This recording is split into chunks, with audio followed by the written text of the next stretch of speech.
کیا چاروں اماموں کے بعد اب تک کوئی ایسا امام پیدا نہیں ہوا جس نے ان اماموں سے بڑھ کر دین کو سمجھا ہو اور دین کی تشریح قرآن و حدیث کے مطابق کی ہو؟ میرے بھائی، دین کے امام کئی ایک ہیں. صحابہ کرام سارے کے سارے امام ہیں.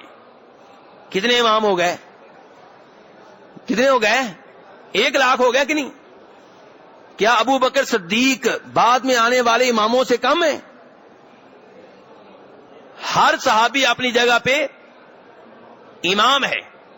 تابعین لاکھوں ہیں، اکثر امام ہیں. پھر یہ 4 امام ہیں، یہ بھی امام ہیں، ان کے استاد بھی امام ہیں، ان کے کلاس فیلوز بھی امام ہیں، ان کے شاگرد بھی امام ہیں. ان سب کو ہم امام مانتے ہیں.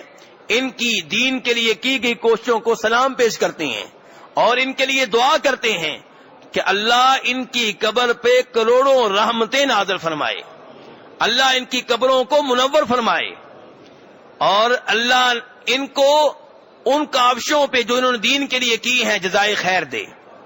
لیکن یہ عقیدہ ہمیشہ ذہن میں رکھیں کہ بعد میں آنے والے صحابی، تابعی، امام، بزرگ دین کے لیے جتنی بھی محنت کر لیں وہ نبی نہیں بن سکتے. نبی اس امت کے لیے ایک ہی ہیں. کون؟ جناب محمد صلی اللہ علیہ وسلم. کسی بھی بزرگ کی وجہ سے نبی علیہ الصلوۃ والسلام سے ثابت شدہ کسی حدیث کو ریجیکٹ کر دینا یہ آپ کی توہین ہے. آپ کی ہر حدیث ثابت ہو گئی تو حرف آخر ہے.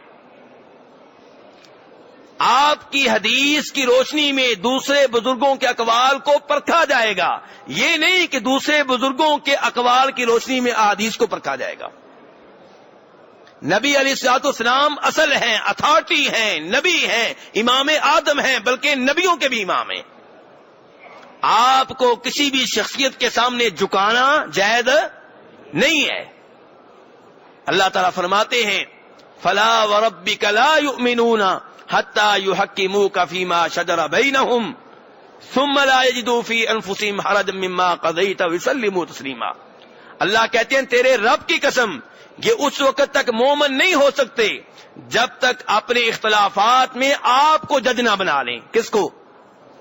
نبی علیہ السلام کو. اور پھر آپ کا جو فیصلہ آ جائے اسے بلا چوں چراں تسلیم کر لیں، دل میں اس کے بارے میں کوئی بات نہ ہو تب یہ مومن ہے، ورنہ مومن نہیں ہے.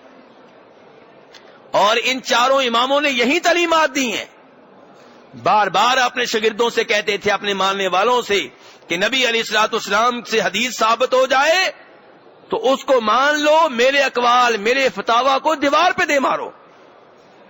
امام مالک رحمہ اللہ کہا کرتے تھے ہم میں سے ہر ایک کی بات کبھی لی جا سکتی ہے، کبھی چھوڑی جا سکتی ہے، لیکن نبی علیہ الصلوۃ والسلام کی ہر بات ماننا ضروری ہے.